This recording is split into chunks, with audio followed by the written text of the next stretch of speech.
Hello everyone, welcome to my channel physics by Neetu.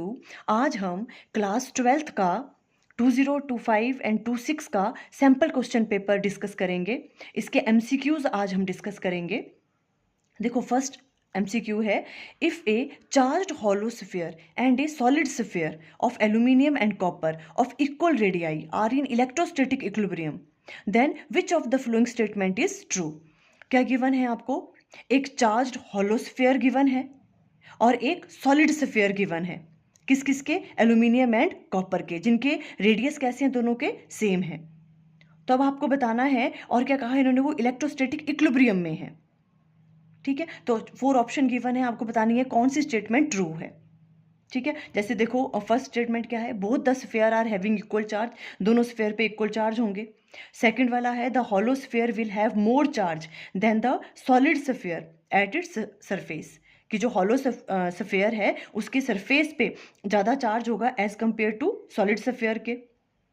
फिर next है, the aluminium sphere will have more charge on its surface than the copper sphere. इस तरह से ये options आपको given है।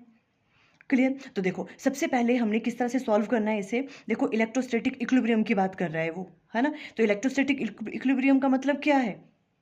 कि चार्ज का कोई एक्सचेंज नहीं हो रहा है ना। दोनों पे चार्ज कैसा है? सेम है। ठीक है, देखो ये हमने ऐसे हॉलो से यहाँ पे डिनोट किया हुआ है और यहाँ पे हमने रिप्रेजेंट किया हुआ है सॉलिड वाला, इस तरह से स्फीयर।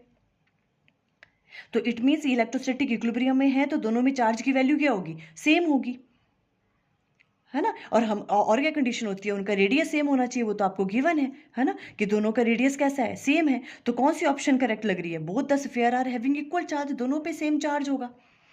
क्लियर? ओके, अब देखो, जो ये सेकंड वाली, ये वाली जो 3 ऑप्शंस हैं, देखो इनमें क्या कह रहा है ये, कि अगर जो हॉलो स्फीयर है उसके सरफेस पे ज़्यादा चार्ज होगा, या सॉलिड स्फीयर है उसके सरफेस पे ज़्यादा चार्ज होगा, है ना। तो देखो, इन चीज़ों को तो हम वैसे इग्नोर कर सकते हैं, बिकॉज देखो, जो एल्यूमिनियम एंड कॉपर है ये दोनों ही क्या है? कंडक्टर हैं, है ना। और हमें पता है कंडक्टर पे जब भी हम चार्ज देते हैं तो वो सारा का सारा चार्ज कहाँ रिजाइड होता है? उसके सरफेस पे रिजाइड होता है वो, है ना। तो दोनों के केस में ही सरफेस कहाँ रिजाइड होगा? सरफेस पे ही, है ना। तो ये सारी ऑप्शन तो वैसे ही गलत हो गई, यहाँ कंफ्यूजन ही नहीं रही, है ना।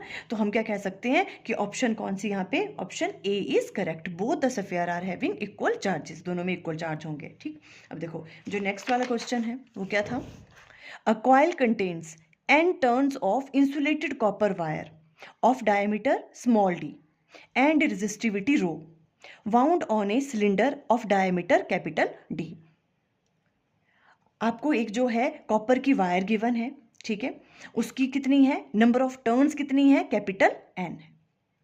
और जो वो कॉपर वायर है उसका आपको डायमीटर गिवन है, स्मॉल d, कॉपर वायर का। उसकी रेजिस्टिविटी आपको गिवन है, रो। और उस कॉपर वायर को क्या किया हुआ है हमने?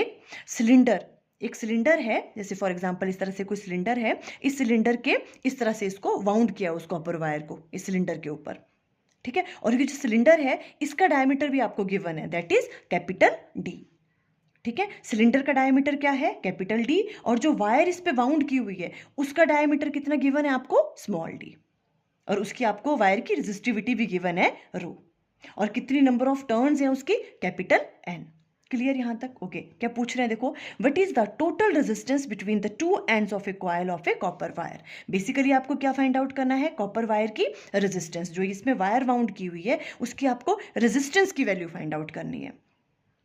देखो, ये क्वेश्चन कितना सिंपल हो सकता था, सिंपल रेजिस्टेंस का क्वेश्चन है ये। हम फॉर्मूला लगाएंगे R equal to rho L by A। Resistance निकालने का फॉर्मूला यही होता है, पर इन्होंने इसी क्वेश्चन को कैसे ट्विस्ट करके पूछा है। ठीक है, तो देखो, आप सब बच्चों को ये ध्यान रखना है कि जो भी क्वेश्चन आएंगे बहुत कम क्वेश्चन होंगे जो स्ट्रेट क्वेश्चन पूछे जाएंगे। सारे के सारे क्वेश्चन जो है ट्विस्ट करके ही पूछते हैं। 3 और 4 ईयर से तो यही पैटर्न देखने को मिल रहा है कि फिजिक्स में जो क्वेश्चन होते हैं वो कोई भी स्ट्रेट क्वेश्चन नहीं आ रहे हैं, सब ट्विस्टेड होंगे। तो आपको बहुत ही अच्छे से क्वेश्चन पहले पढ़ना है, फिर उसका आंसर करना है। क्लियर? ओके, तो अब इस वायर जो इसके ऊपर बाउंड हुई है उसकी हमें रेजिस्टेंस निकालनी है। ठीक है, 4 ऑप्शन आपको गिवन है। ठीक है, देखो ये मैंने इस तरह से पिक्चर बना ली। यहाँ पे ये एक सिलेंडर है, इस सिलेंडर का डायमीटर कितना है? Capital D. और इस पे ये जो वायर है ये इस तरह से बाउंड की हुई है, इस तरह से n नंबर ऑफ टर्न्स हैं, इसकी आपको रेजिस्टेंस फाइंड आउट करनी है। ठीक है। तो अब देखो रेजिस्टेंस निकालने का फॉर्मूला होता है R equal to rho L by A. Clear है? ओके। जो वायर है उसकी आपको रेजिस्टिविटी की वैल्यू रो गिवन है ना, इजी है। ओके, उस वायर का आप एरिया भी फाइंड आउट कर सकते हो। एरिया कैसे फाइंड आउट करेंगे? पहले एरिया ही देख लो, एरिया ऑफ कॉपर वायर। यहाँ पे एरिया की वैल्यू पुट करेंगे ना। एरिया क्या होता है? Pi R square, cross sectional area लेंगे, ठीक है, पाई आर स्क्वायर। तो पाई और आर आपके पास नहीं है, पर आपके पास डायमीटर गिवन है। वायर का डायमीटर कितना गिवन है? Small D. तो आर क्या हो जाएगा? D by two. तो आर स्क्वायर क्या हो जाएगा? डी बाई टू का स्क्वायर। तो यहाँ पे आ जाएगा पाई डी स्क्वायर डिवाइडेड बाई 4। यह आ गया जो कॉपर वायर है उसका एरिया। ये वाली वैल्यू आप यहाँ पुट कर लोगे। रेजिस्टेंस की वैल्यू जो है, रेजिस्टिविटी की आपको गिवन है रो।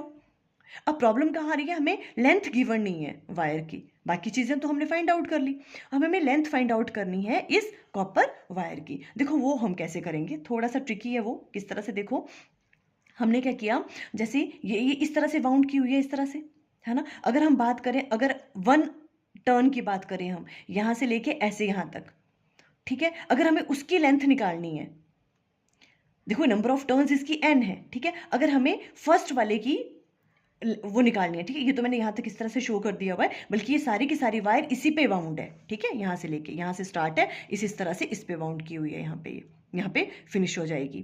क्लियर? तो अगर हम एक वाले की बात करें, देखो यहाँ से लेके यहाँ तक ये वाली चीज, तो अब इसकी लेंथ हम कैसे निकाल सकते हैं? क्या लेना पड़ेगा? इसका सरकमफ्रेंस लेनी पड़ेगी इसकी हमें। ये देखो मैंने यहाँ पे रिमूव ही कर दिया ये वाला, ठीक है। ये वायर यहीं से स्टार्ट है, यहाँ पे ऐसे बाउंड किया हुआ है, n नंबर ऑफ टर्न है। अब आपको इसकी लेंथ निकालनी है वायर की, ठीक है। हमने क्या कहा, देखो अब हम कैसे इसकी लेंथ निकालेंगे। हमने क्या कहा, जो एक टर्न होगी यहाँ तक कंप्लीट हुई, है ना, अगर आपको इसकी लेंथ निकालनी है तो कैसे निकालोगे? सरकमफ्रेंस निकाल देंगे हम उसकी। सरकमफ्रेंस निकालने का फॉर्मूला क्या होता है? 2πr, है ना। और आर तो आपको गिवन नहीं है, बट अब देखो यहाँ पे हम किसका डायमीटर लेंगे? सिलेंडर का डायमीटर लेंगे यहाँ पे हम, है ना, बिकॉज सिलेंडर के अबाउट उसको बाउंड किया हुआ है ना। तो सरकमफ्रेंस किसकी लेंगे हम? मीन सरकमफ्रेंस में रेडियस किसका लेंगे हम? इस सिलेंडर का, ठीक है। तो डायमीटर आपको गिवन है, 2πr होती है सरकमफ्रेंस, ठीक है। तो डायमीटर आपको गिवन है, रेडियस कैसे निकल जाएगा? d/2, तो कैपिटल डी आएगा यहाँ पे अब, ठीक है। सिलेंडर का डायमीटर d/2, ये आ गया आपके पास। आर की जगह हमने ये वाला पुट कर दिया, ठीक है। ये आ गई आपके पास एक टर्न का जो है वो लेंथ निकल गई वायर की। आपको पूरी की पूरी वायर की लेंथ निकालनी है, तो नंबर ऑफ टर्न से मल्टीप्लाई कर दिया हमने, कैपिटल एन से, वो नंबर ऑफ टर्न्स है, तो पूरी की पूरी वायर की क्या निकल जाएगी? लेंथ निकल जाएगी, है ना। तो n multiply by 2πd/2, capital जो सिलेंडर का डायमीटर है उसका हमने हाफ ले लिया, तो रेडियस आ गया 2πr, 2 से 2 कैंसिल, n πd। तो n πd क्या आ गया आपके पास? लेंथ ऑफ ए, जो भी आपके पास ये वायर है, लेंथ की वैल्यू भी निकल गई, एरिया की हमने निकाल दी थी, है ना। ये सारी वैल्यूज इसमें पुट करेंगे और देखेंगे कौन सी ऑप्शन करेक्ट हो रही है। क्लियर? ये वाली चीज आपको समझ आई ना, है ना। देखो इस तरह से अंडरस्टैंड करो, जैसे ये है, ये आपके पास कोई सिलेंडर है, इसका डायमीटर कैपिटल डी है, ठीक है, और ये वायर है, ठीक है। अब आपको वायर की लेंथ फाइंड आउट करनी है, तो हमने क्या कहा, इस तरह से बाउंड की हुई है इन्होंने, ये इसके ऊपर इस तरह से, है ना। इसकी लेंथ निकालनी थी, तो हमने क्या कहा कि हम क्या करेंगे, पहले हमने एक टर्न वाले का, देखो यहां से लेके यहां तक एक टर्न का जो लेंथ निकालनी है आपको वायर की, तो कैसे निकालोगे?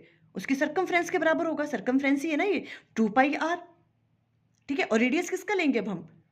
सिलेंडर का, क्योंकि उसके अबाउट कर रहे हैं हम बात, है ना। यहाँ पे कंफ्यूज नहीं होना, कई बच्चे वायर का निकालने लग जाते हैं आर, है ना, बिकॉज इसके अबाउट हमने इसको बाउंड किया हुआ है, तो कैपिटल डी डिवाइडेड बाय 2 आ जाएगा आर, 2πr निकल गई इतनी सी लेंथ, है ना। अब हमें पूरी वायर की लेंथ निकालनी है, तो जितनी नंबर ऑफ टर्न्स हैं उससे मल्टीप्लाई कर दिया ये वाली चीज, तो ये आ गया। क्लियर? अब तो देखो इजी है, बस अब ये वाली चीजें यहाँ पे पुट कर दो। आर क्या आ गई? हमें रेजिस्टेंस ही निकालनी थी, क्या आ गया? रो L/A, रो एल की जगह ये वाली चीज पुट कर दी n/d, और एरिया हमने ये वाली चीज फाइंड आउट की है ना। एरिया, तो एरिया में तो हम कौन सा लेंगे? डायमीटर स्मॉल डी लेंगे, है ना, because area of copper wire का डायमीटर तो आपको स्मॉल डी ही गिवन है ना। वहां से रेडियस आ गया d/2, और ये वाली चीज यहाँ पे पुट करके सॉल्व करके ये वाली चीज आ गई। It means option A is correct. देखो इस तरह से क्वेश्चन आपने सॉल्व करना है ये वाला। क्लियर? देखो नेक्स्ट क्वेश्चन है, if the phasor diagram for a device connected to AC supply is as shown in the figure, then which of the following statement is true? आपको फेजर डायग्राम गिवन है इस तरह से, ठीक है। अब आपको बताना है कि 4 ऑप्शन में से कौन सी ऑप्शन करेक्ट है। क्लियर? ओके। देखो जब भी आपको ऐसा फेजर डायग्राम दिया है, पहले तो आपको ये पता लगाना है ये किसके लिए है फेजर डायग्राम, रेजिस्टिव सर्किट के लिए है, एसी सर्किट के लिए, या कैपेसिटिव एसी सर्किट के लिए है, या इंडक्टर के लिए है। ठीक है, आपको पहले ये तो पता लगना चाहिए। अब देखो, हमें पता है अगर रेजिस्टिव होता है उसमें तो क्या होता है, वोल्टेज एंड करंट जो है वो क्या होते हैं, सेम फेज में होते हैं, तो वो तो नहीं है ये। क्लियर। अब कंफ्यूजन है कि ये कैपेसिटिव एसी सर्किट है या तो फिर इंडक्टर है, मीन्स इंडक्टर लगा हुआ है इसमें एसी सर्किट में, या कैपेसिटर लगा हुआ है। तो देखो, अभी यहाँ से हमें पता चल रहा है, देखो ये आई इधर है, वी इधर है। ठीक है, जब भी हम देखते हैं, हम किस तरह से देखते हैं, देखो यहाँ पे मैंने ड्रॉ किया है, इस तरह से होता है इंक्रीजिंग ऑर्डर, जो भी है ये इस तरह से इंक्रीज करता है, ये है ना, जो इधर होगा मतलब ऐसे ऐसे इंक्रीज करता है, वो लीड कर रहा होता है। तो देखो इस वाले केस में ये आगे है, ये पीछे है, मीन्स करंट लीड कर रहा है वोल्टेज से बाय द फेज 90 डिग्री, π/2। इनके बीच में एंगल कितना है, π/2। ठीक है, और हमें पता है ऐसे इंक्रीज होते हैं ये इस तरह से, है ना। तो आई देखो ज्यादा है, तो मीन्स करंट लीड कर रहा है वोल्टेज से बाय द फेज π/2। और वो किस केस में करंट लीड करता है, कैपेसिटिव एसी सर्किट में। इंडक्टर में तो कौन लीड करता है, वोल्टेज लीड करती है करंट से by 90 degree, by the phase π/2, है ना। तो यहां से हमें ये चीज तो पता लग गई कि ये कौन सा सर्किट है, कैपेसिटिव एसी सर्किट है ना। कई बच्चों को देखो इस तरह से समझ नहीं आता है, तो आप इस तरह से ड्रॉ कर सकते हो इसी चीज को। हमने क्या किया यहां पर, देखो ये जो आपके पास इन दोनों के बीच में कितना एंगल है, 90 डिग्री, आई एंड वी के बीच में। अगर आप इसको इस तरफ ले आओ, देखो v को इधर लेके आ गए हम, ये वाली चीज है ना, इसको हम u लेके आ गए, v इधर आ गया, तो i कहाँ आ जाएगा यहाँ पे, ये भी तो 90 डिग्री है, देखो ये भी तो π/2 है डिफरेंस, है ना। तो v को हम इधर लेके आ गए, तो i कहाँ आ जाएगा, यहाँ आ जाएगा। अब देखो कईयों को यहाँ से इजी होता है अंडरस्टैंड करना, अब यहाँ से हमें क्लियर हो रहा है कि जो करंट है वो वोल्टेज से क्या कर रही है, लीड कर रही है बाय द फेस π/2। तो इसका मतलब ये कौन सा सर्किट है, कैपेसिटिव एसी सर्किट है। ये वाली चीज क्लियर हुई पहले, ओके। अब देखो इन्होंने क्या ऑप्शंस दे रखी हैं। फर्स्ट है, when the frequency of AC source is increased then the impedance of the device decreases. अगर हम फ्रीक्वेंसी इंक्रीज करेंगे तो क्या इंपीडेंस डिक्रीज होती है ना। तो इसके लिए मीन्स हमें इंपीडेंस का पता होना चाहिए, पहले वो देख लो। तो कैपेसिटिव एसी सर्किट में इंपीडेंस को हम डिनोट करते हैं XC से, और उसका फॉर्मूला क्या होता है, 1/ω/c। Omega is angular frequency. ठीक है, इसको हम राइट डाउन कर सकते हैं 1/2πfc। तो ये क्या कह रहे हैं, अगर हम क्या करें, एसी सोर्स की फ्रीक्वेंसी को इंक्रीज कर दें, अगर ये इंक्रीज कर रहे हैं तो इंपीडेंस क्या होगा, डिक्रीज, क्योंकि कैपेसिटिव एसी सर्किट में तो ऐसा ही होता है। इसको इंक्रीज करेंगे तो ये क्या होगा, डिक्रीज। देखो यहाँ first option, when the frequency of AC source is increase, frequency को इंक्रीज कर रहे हैं, then the impedance of the device decreases. ये इनवर्सली वेरी कर रहे हैं ये, है ना, ये इंक्रीज हो रहा है तो इंपीडेंस डिक्रीज होगा। यस, ऑप्शन ए करेक्ट लग रही है हमारे हिसाब से तो। ठीक है, तो ये वाली ऑप्शन आपकी फर्स्ट वाली जो है करेक्ट होगी। पर ये चीज आप तभी पता कर सकते थे अगर आपको ये पता होगा कि ये क्या है, कैपेसिटिव एसी सर्किट है या इंडक्टर। ठीक है, इंडक्टर के केस में क्या होता था, वहां पर तो ये डायरेक्टली वेरी करता है इंपीडेंस फ्रीक्वेंसी के। क्लियर यहां पे, ओके। अब देखो अगर हम सेकंड ऑप्शन देख लें, this device behave as a conducting wire when connected across DC source. इस डिवाइस को अगर हम क्या करें, डीसी सोर्स से कनेक्ट करें, तो ये कंडक्टिंग वायर की तरह बिहेव करेगा, नहीं करेगा। कैपेसिटर के केस में क्या होता है, पहले तो उसमें क्या होता है, वो चार्ज होता रहता है जब तक वो फुली चार्ज हो जाता है ना, फिर तो वो क्या हो जाता है, ओपन सर्किट बन जाता है वो, है ना। तो वो तो नहीं करेगा behave as a conducting wire, है ना। कैपेसिटिव वाले में तो, कैपेसिटर में तो ऐसा ही होता है, तो ये ऑप्शन रॉन्ग है ना। नेक्स्ट देखो, when the frequency of AC source is decrease then the impedance of the device decreases. अगर हम सोर्स की फ्रीक्वेंसी को कम कर दें तो इम्पीडेंस भी कम हो रहा है, नहीं। वो तो किसके केस में होता है, अगर इंडक्टिव होता है ना, अगर इंडक्टर लगा होता तो उसमें डायरेक्टली प्रोपोर्शनल होते हैं, तो ये ऑप्शन भी गलत है।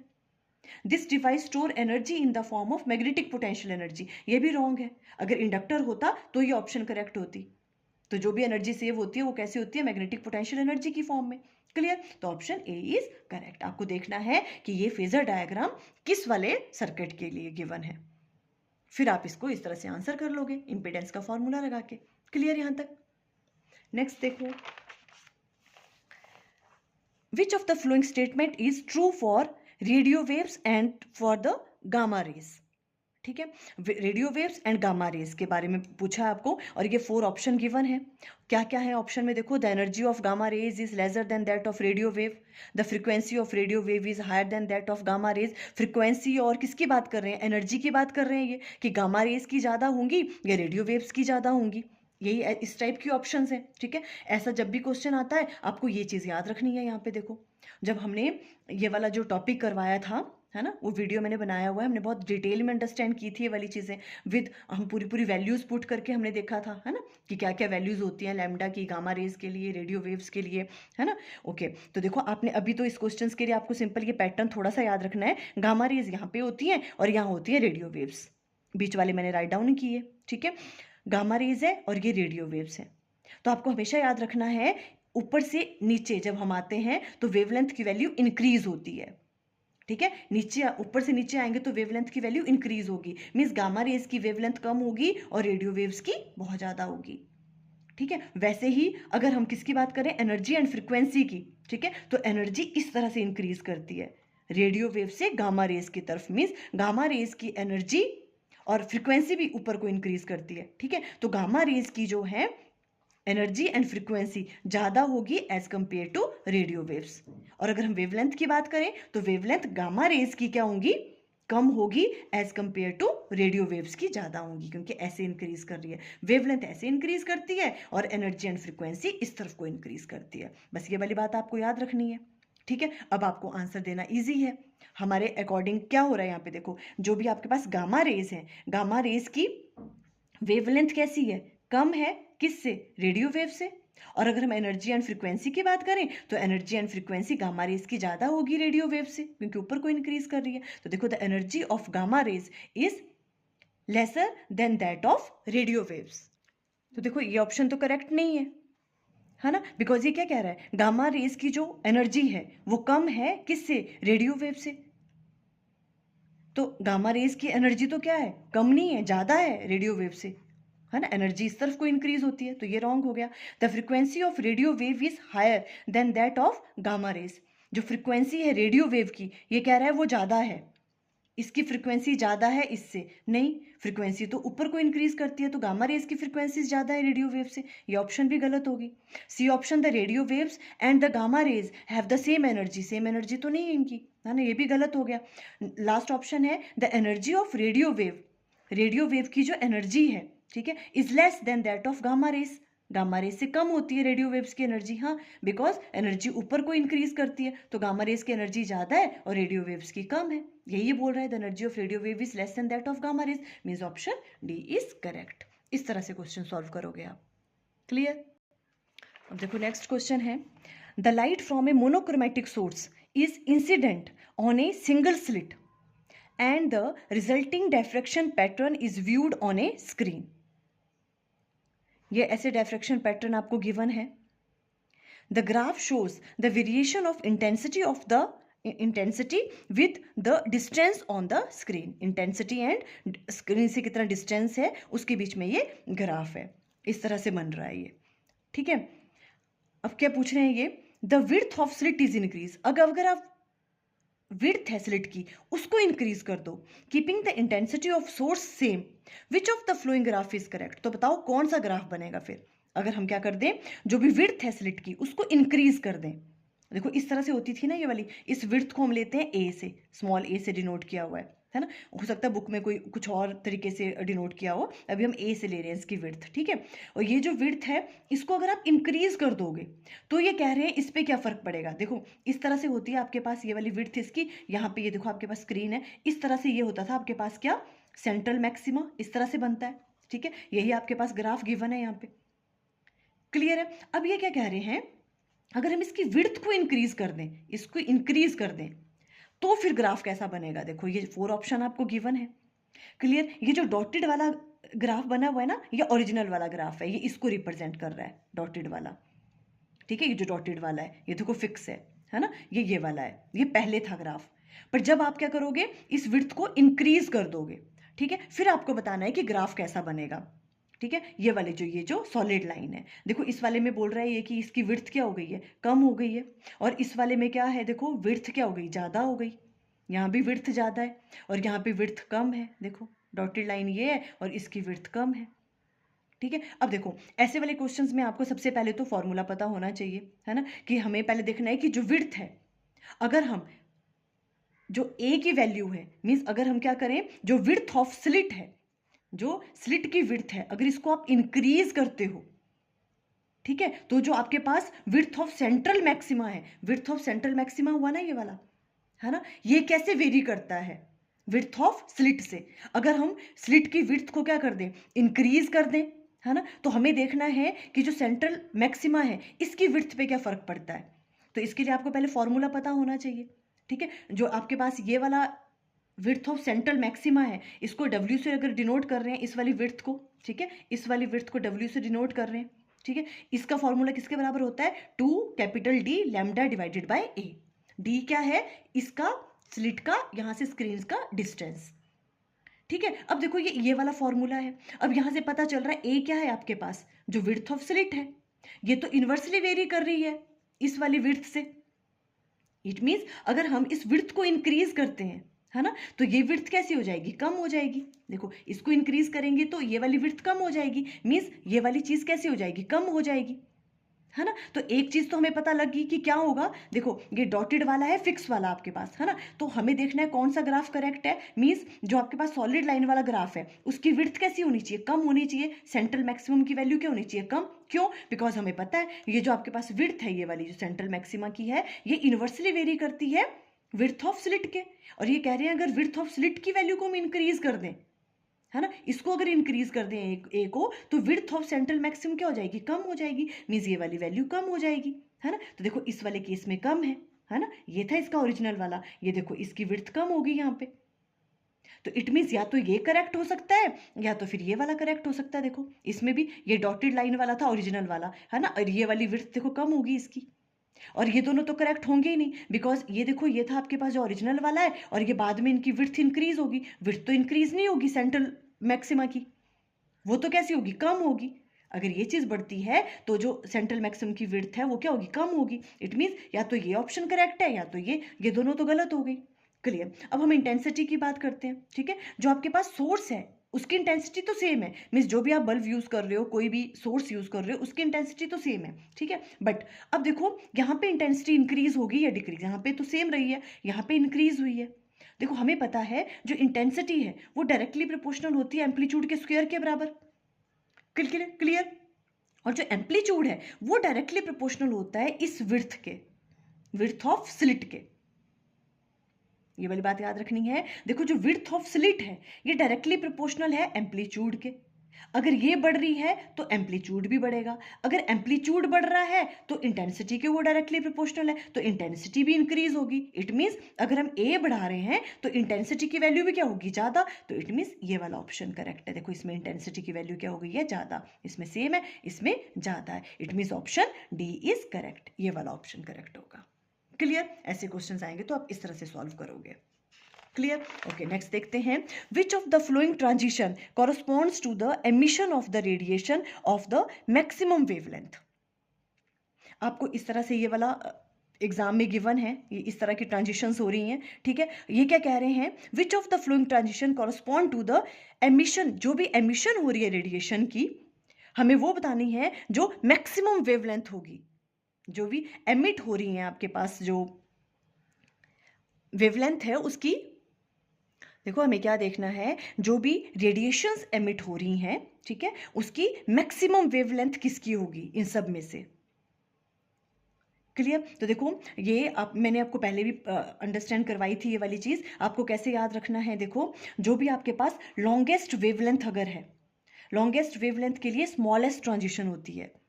जितनी कम ट्रांजिशन होगी ना उतनी ज्यादा जो है वेवलेंथ क्या होगी, ज्यादा होगी, जो भी आपके पास रेडिएशंस एमिट हो रही हैं।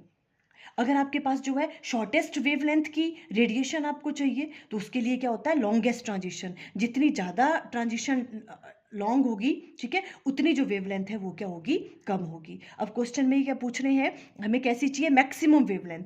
तो मैक्सिमम वेवलेंथ के लिए ट्रांजिशन कैसी होनी चाहिए, कम से कम होनी चाहिए। ठीक है, तो अब आप देख लो किसमें ट्रांजिशन कम से कम हो रही है, उसकी वेवलेंथ सबसे ज़्यादा होगी। ठीक है, तो देखो अब इन सब में तो क्या हो रहा है, सबसे कम ट्रांजिशन किस में, इसमें है। है ना, मीन्स इसकी वेवलेंथ सबसे ज़्यादा होनी चाहिए। तो हमारे हिसाब से तो क्या हो गया, ऑप्शन क्या होनी चाहिए, बी, थर्ड। बट वो गलत हो जाएगी। क्यों? बिकॉज देखो आपने एरो का भी ध्यान रखना है। यहां पर क्या हो रहा है, देखो एरो ऊपर को है, मीन्स एब्जॉर्प्शन हो रही है। आप लोअर से हायर एनर्जी की तरफ जा रहे हो। एमिशन कब होती है, जब हायर एनर्जी स्टेट से हम कहाँ आते हैं, लोअर वाले पे आते हैं। ठीक है, तो ये ऊपर वाले एरो हैं, ये तो हमें इग्नोर करने हैं, मीन्स ये भी हम कंसीडर नहीं करेंगे, ये वाली ट्रांजिशन भी कंसीडर नहीं करेंगे, ये भी नहीं करेंगे, इसमें तो एब्जॉर्प्शन हो रही है। हमें तो यहाँ पे एमिशन पूछा हुआ है। एमिशन में क्या होगा, हायर वाली एनर्जी से लोअर वाली पे आना है, तो एरो कहाँ लगना चाहिए, निचली तरफ को, है ना। तो कौन कौन से हो सकते हैं, देखो एक ये हो सकता है, यहाँ पर भी नीचे है और यहाँ पर भी, इन तीनों में से देखना है अब हमें कौन सी ऑप्शन करेक्ट होगी। अब आपको देखना है, ठीक है, स्मॉलेस्ट ट्रांजिशन हो रही होगी तो उसकी वेवलेंथ क्या होगी, मैक्सिमम। तो देखो इन तीनों में सबसे स्मॉल ट्रांजिशन किसकी हो रही है, इसकी, देखो ये वाला, इट मीन्स ये वाली ऑप्शन करेक्ट होगी। क्लियर, हमने एमिशन देखना है, एब्जॉर्प्शन नहीं देखना है, तो हमें एरो का भी ध्यान रखना है। और एमिशन कैसी होती है, जब हायर एनर्जी स्टेट से लोअर एनर्जी स्टेट में आते हैं। ठीक है, तो ऑप्शन में जिसमें फोर्थ आ रहा है, means option C is correct. इस तरह से आप देखोगे। क्लियर, देखो ये तो आप ऐसे भी याद रख सकते हो, वैसे आप देखो फॉर्मूले से भी याद रख सकते हो। हमें पता है डेल्टा ई किसके बराबर होता है, H C divided by lambda. तो यहीं से पता लग रहा है, देखो अगर हमें क्या पूछा है इन्होंने, मैक्सिमम वेवलेंथ, वेवलेंथ की वैल्यू मैक्सिमम, इसका मतलब क्या है, जो भी आपके पास चेंज इन एनर्जी है वो कम होनी चाहिए। ये मैक्सिमम, ये ज़्यादा कब होगा, जब ये कम होगी, है ना, मीन्स एनर्जी का डिफरेंस कम होना चाहिए, मीन्स स्मॉलेस्ट ट्रांजिशन, तभी ये वाली ऑप्शन करेक्ट है। अगर आपको वेवलेंथ ज़्यादा चाहिए तो ये वाली वैल्यू कैसी होनी चाहिए, कम, एनर्जी का डिफरेंस कम होगा, मीन्स स्मॉलेस्ट ट्रांजिशन की बात कर रहे हैं। क्लियर, इस तरह से इसको सॉल्व करेंगे। अब देखो नेक्स्ट वाला एमसीक्यू लेते हैं। A charge particle is projected along the axis of A current carrying loop. एक करंट कैरिंग लूप है, ठीक है, उसके एक्सिस पे क्या किया, एक चार्ज पार्टिकल को प्रोजेक्ट किया। विच of the following statement is true, आपको 4 ऑप्शन गिवन है, आपको बतानी है कौन सी करेक्ट है। ठीक है, देखो पहले इस तरह से हमने यहाँ पे एक फिगर बना दी है। ठीक है, एक हमारा हमें क्या चाहिए, एक करंट कैरिंग लूप, ये है आपके पास एक करंट कैरिंग लूप, इस तरह से बना दिया हमने। ठीक है, इस तरह से 3D है, देखो ये बैक पोर्शन है, ये फ्रंट, इस तरह से। क्लियर, ऐसे इसमें मान लो करंट इस डायरेक्शन में फ्लो कर रहा है। अब देखो इसकी एक्सिस कौन सी होंगी, ये वाली होंगी एक्सिस, है ना, इस तरह से है ना लूप, देखो मान लो इस तरह से, तो ये होती है एक्सिस, है ना। यहाँ पे एक प्रोजेक्ट किया हुआ है चार्ज पार्टिकल, ठीक है, ये चार्ज पार्टिकल है, इसकी एक्सिस पे मान लो ये इस तरफ को मूव कर रहा है वी वेलोसिटी से।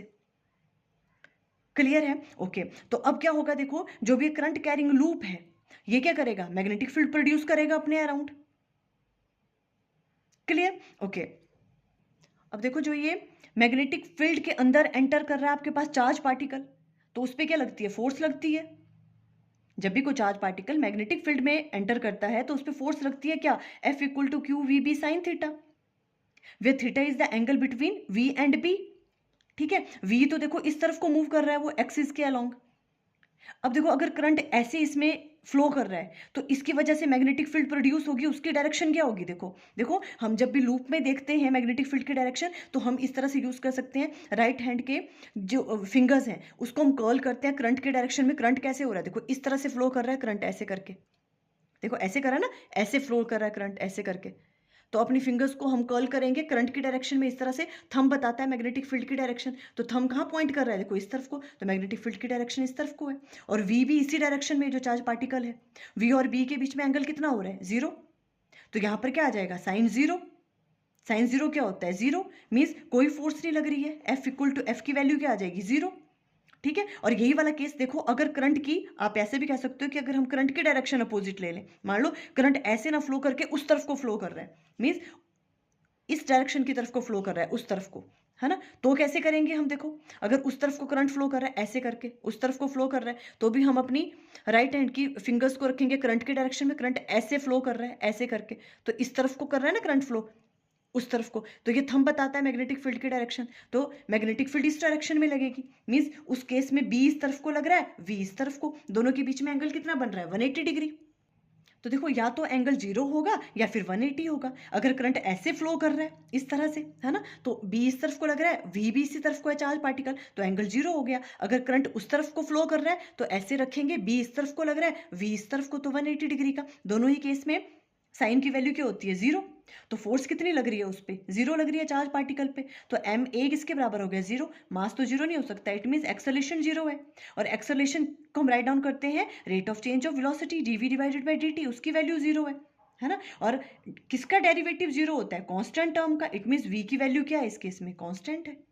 It means option D is correct. देखो डी ऑप्शन क्या है? The charge particle will move with a constant velocity. आपने सॉल्व कर लिया इस तरह से, फोर्स निकाल ली और हमें लगा कि v की वैल्यू क्या आ रही है उस केस में? कांस्टेंट आ रही है। तो means option D is correct. The charge particle move कैसे करेगा? वो कांस्टेंट वेलोसिटी से मूव करेगा। बाकियों की ऑप्शन क्या थी? देखो, the acceleration of A charge particle depend on velocity पे डिपेंड कर रहा है या करंट पे डिपेंड कर रहा है, ऐसा तो कुछ है ही नहीं। एक्सेलरेशन की वैल्यू तो क्या आ रही है? 0 ही आ रही है ना। तो सिंपल हम ये वाली ऑप्शन जो है वो करेक्ट करेंगे। क्लियर? ओके, फटाफट देखो नेक्स्ट देखते हैं। The small identical two small identical magnets are allowed to fall freely, one through a vertical solenoid of 20 meter made up of copper and another in air through the same vertical distance. The time taken by two magnet to fall will be। देखो question पहले understand करो क्या कह रहा है ये, कि आपके पास क्या है? दो मैग्नेट है, आइडेंटिकल मैग्नेट है। एक मैग्नेट ये ले लिया, एक मैग्नेट ये वाला ले लिया आपने। ठीक है, अब क्या किया? एक मैग्नेट को सोलेनॉइड के अंदर से फॉल करवाया, ठीक है, जो कॉपर का बना हुआ है 20 मीटर का, ठीक है, और एक को एयर में फॉल करवाया। तो ये कह रहे हैं इन दोनों में से किसको ज्यादा टाइम लगेगा नीचे पहुंचने में? जो सोलेनॉइड से पास करेगा उसे, या जो एयर से पास कर रहा है उसे? देखो वैसे तो बहुत इजी सा लग रहा है देखने में ही, क्यों? देखो ये ज़्यादा टाइम लेगा नीचे पहुंचने में।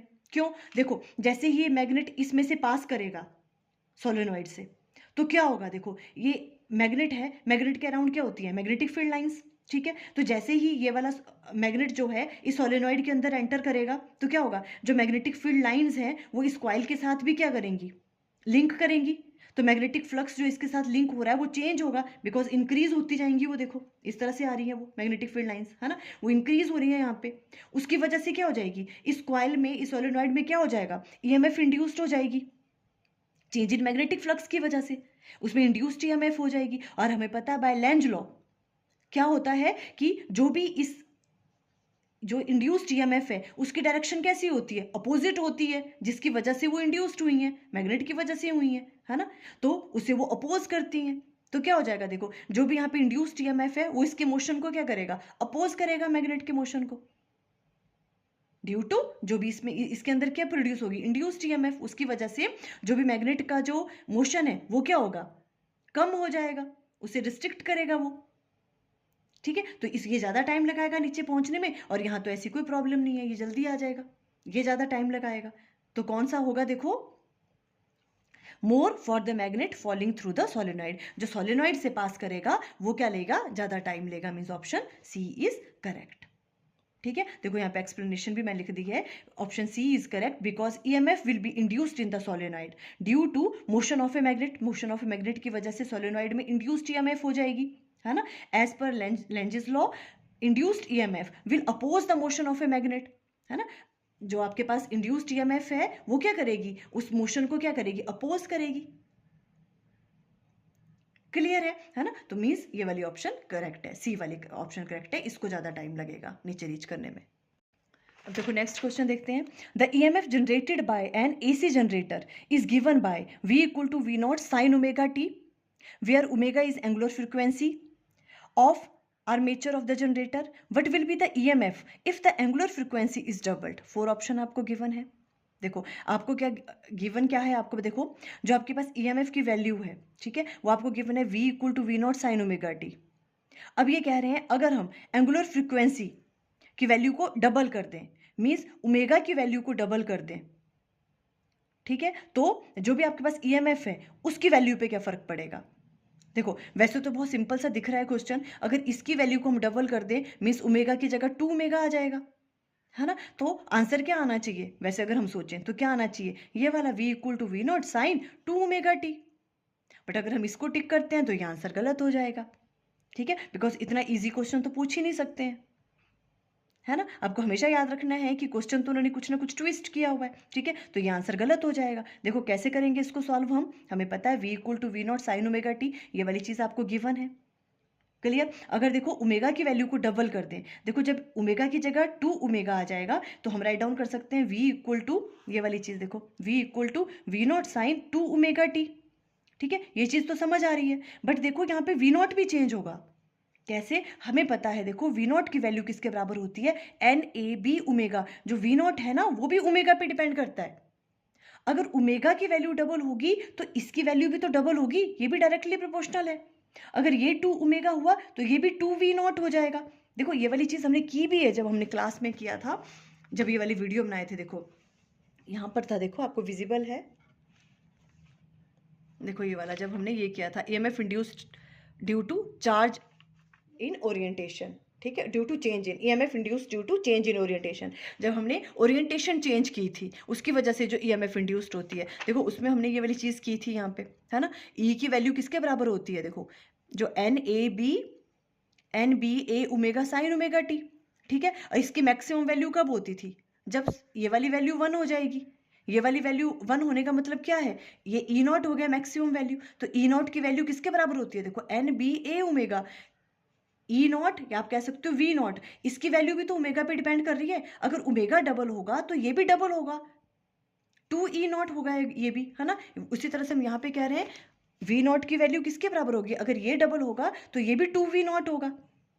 ठीक है, तो देखो व्हेन ओमेगा इज 2 ओमेगा हो जाएगा तो क्या क्या चेंज होगा, जो आपके पास न्यू आपके पास जो ईएमएफ होगी, है ना, तो वो कैसी होगी, देखो एन ए बी 2 ओमेगा। ठीक है, यहाँ पे भी 2 ओमेगा आएगा। देखो अगर वी नॉट की बात अगर हम करें तो वी नॉट डैश क्या होगा, 2 ओमेगा आ जाएगा यहाँ पे भी।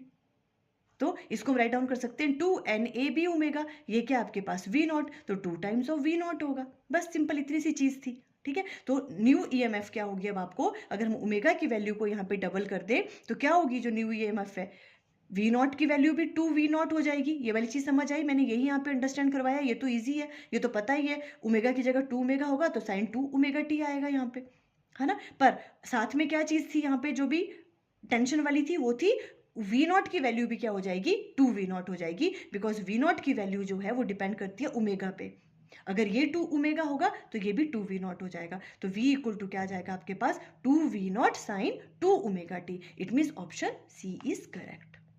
ए गलत होगी, कौन सी ऑप्शन करेक्ट होगी, सी होगी। ठीक है, जब भी हम ओमेगा की वैल्यू को डबल करेंगे तो वी नॉट भी चेंज होगा, 2 वी नॉट बन जाएगा। ठीक है, और यहाँ पर तो चेंज हो ही जाएगा, ओमेगा की जगह अगर हम 2 ओमेगा टी करेंगे तो साइन 2 ओमेगा टी आएगा। क्लियर। अब देखो नेक्स्ट क्वेश्चन लेते हैं। The ratio of nuclear densities of 2 nuclei having the mass number 8 and 27 is. आपको रेशो फाइंड आउट करना है न्यूक्लियर डेंसिटीज का। मास नंबर आपको गिवन है 8:25। ठीक है, अब देखो आपको क्या निकालना है, न्यूक्लियर डेंसिटीज का रेशो निकालना है। 4 ऑप्शन आपको गिवन है। देखो जो न्यूक्लियर डेंसिटीज होती है ना, पहले तो आपको याद रखना है वो मास नंबर पे डिपेंड ही नहीं करती हैं। ठीक है, वो मास नंबर पे डिपेंड ही नहीं करेंगी तो ऑप्शन कौन सी हो जाएगी, डी 1:1। मास नंबर पे वो डिपेंड ही नहीं करती हैं। देखो जो डेंसिटी ऑफ न्यूक्लियस होता है ना, उसका फॉर्मूला ये वाला होता है, एम होता है मास ऑफ ए प्रोटोन। ठीक है, वो तो कांस्टेंट रहना है, आर की वैल्यू भी कांस्टेंट है, बाकी सब चीज़ें भी कांस्टेंट है। तो डेंसिटी ऑफ न्यूक्लियस डिपेंड ही नहीं कर रहा है मास नंबर पे।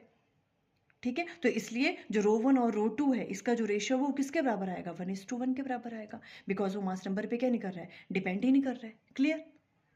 देखो नेक्स्ट क्वेश्चन है, when we move magnetic compass from point P to Q then which of the following statement is true. देखो ये आपको फिगर गिवन है। ठीक है, ये कह रहे हैं कि मैग्नेटिक कंपास अगर यहाँ पे प्लेस करते हैं और यहाँ पे प्लेस करते हैं तो आपको बताना है कौन सी जो स्टेटमेंट है वो ट्रू है। फर्स्ट है the deflection of the magnetic needle at P and Q will be in the same direction. जो मैग्नेटिक नीडल की डिफ्लेक्शन यहाँ पे होगी वही यहाँ पे होगी। Second, the deflection of the magnetic needle P and Q will be in opposite direction. यहाँ P में अगर इस डायरेक्शन में है तो यहाँ पे अपोजिट डायरेक्शन में होगी। ये वाली क्लियर ऑप्शन करेक्ट है कि the deflection of magnetic needle at point P and Q will be perpendicular होंगी एक दूसरे के। इस तरह के क्वेश्चंस आपको ये ऑप्शन गिवन है। ठीक है, देखो ऐसे वाले क्वेश्चन में देखो आप इसको सिंपल किससे कंपेयर करेंगे, हमने जो भी आपके पास आपके पास मैग्नेटिक डायपोल की तरह बिहेव कर रहा है, देखो ये मैग्नेटिक डायपोल को उसके एक्सियल पॉइंट पे मैग्नेटिक फील्ड की डायरेक्शन क्या होती थी, इसकी डायरेक्शन में, और इक्वेटोरियल पॉइंट पे कैसी होती थी डायरेक्शन, इसके अपोजिट में होती है। यहाँ अगर इस डायरेक्शन में है तो यहाँ पे इस डायरेक्शन में होती थी। मैग्नेटिक डायपोल मूवमेंट की डायरेक्शन कहाँ से होती है, एस से एन इस तरफ को, है ना। तो उसी डायरेक्शन की तरफ होती थी एक्सियल में जो मैग्नेटिक फील्ड की डायरेक्शन थी, तो यहाँ पे मैग्नेटिक नीडल करेगी इस डायरेक्शन की तरफ को पॉइंट, है ना, और इक्वेटोरियल पॉइंट पे करती है इस तरफ को, जो नेट मैग्नेटिक फील्ड होती है वो यहाँ होती है। तो यहाँ इसके हिसाब से कौन सी ऑप्शन करेक्ट होगी? B option is correct. The deflection of magnetic needle at P and Q will be in opposite direction. P में इस तरफ को होगी और Q में इस तरफ को होगी। क्लियर है वाली चीज? देखो यहाँ पे करंट की डायरेक्शन भी दे रखी है, देखो ये ऐसे सोलेनॉइड है, ठीक है, यहाँ पे करंट की डायरेक्शन, करंट ऐसे फ्लो कर रहा है यहाँ से, इस तरह से आता हुआ, इस तरह से, है ना। तो मतलब किस तरह से है, देखो इस तरह से है सोलेनॉइड, है ना, यहाँ से आ रही है वायर ऐसे, देखो इसके पीछे से यहाँ से आई, इस तरह से करंट फ्लो कर रहा है ऐसे करके, यहाँ से जा रहा है ना करंट, देखो यहाँ से गया और इस तरह से आया, जो आगे वाला पोर्शन है ये वाला है, इसका इस तरफ को आ रहा है और पीछे से ऐसे जा रहा है करंट, ऐसे आ रहा है। देखो अगर आप यहाँ से देखें, देखो अगर आप इस तरफ से देख रहे हो तो करंट कैसा है, क्लॉकवाइज डायरेक्शन में, मीन्स यहाँ पर क्या बन रहा है, साउथ पोल, ठीक है, साउथ पोल बन रहा है यहाँ पे, और यहाँ क्या बनेगा, नॉर्थ पोल। देखो ऐसे ऐसे आ रहा है क्लॉकवाइज डायरेक्शन में, अगर आप यहाँ से देखोगे तो एंटी क्लॉकवाइज, तो यहाँ नॉर्थ पोल बन रहा है ना। जो मैग्नेटिक डायपोल मूवमेंट की डायरेक्शन होती है वो कैसी होती है, इस तरफ को होती है, एम की, है ना। तो एक्सिस की बात करें हम यहाँ पे, देखो एक्सियल पॉइंट पे, है ना, तो यहाँ पर भी मैग्नेटिक फील्ड की डायरेक्शन कैसी होगी, इस तरफ को होगी, जो बी नेट होगा। और इक्वेटोरियल पॉइंट पे कैसी होती है, इसके अपोजिट डायरेक्शन में होती है, जो आपके पास बी नेट है वो क्या होती है, इसके अपोजिट में मैग्नेटिक मूवमेंट के। देखो ये वाली चीज आपने यहाँ पर भी की हुई है, देखो इस तरह से, देखो विजिबल है, देखो जब हम एक्सियल पे ले रहे हैं, इस पी पॉइंट पे एक्सियल पे है, तो देखो यहाँ लग रही है बी नेट इस तरफ को, है ना। और जब हम इक्वेटोरियल की बात करते थे तो इक्वेटोरियल में देखो यहाँ पे इस तरफ को लगती है।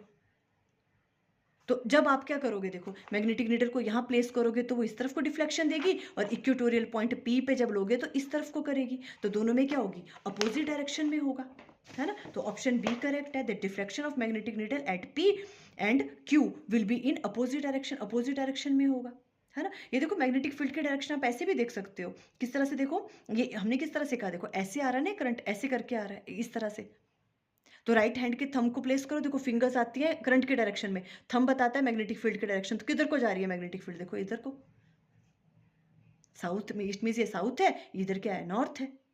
तो यहाँ पे एक्सियल पॉइंट पे पी आ गया आपका एक्सियल पॉइंट, इस तरफ को डिफ्लेक्शन देगा वो मैग्नेटिक नीडल, और ये आ गया इक्वेटोरियल पॉइंट क्यू, इसमें इस तरफ से लगेगा, है ना। तो दोनों में क्या होगी, वो अपोजिट डायरेक्शन में डिफ्लेक्ट करेगी। तो देखो आज हमने सैम्पल क्वेश्चन पेपर 2025 एंड 26 का जो क्लास 12th का था, हमने उसके एमसीक्यूज डिस्कस किए सारे के सारे। आई होप आपको ये अच्छे से अंडरस्टैंड हो गए होंगे। अगर फिर भी आपको कोई प्रॉब्लम है तो आप कमेंट सेक्शन में बता सकते हो। Okay, thank you.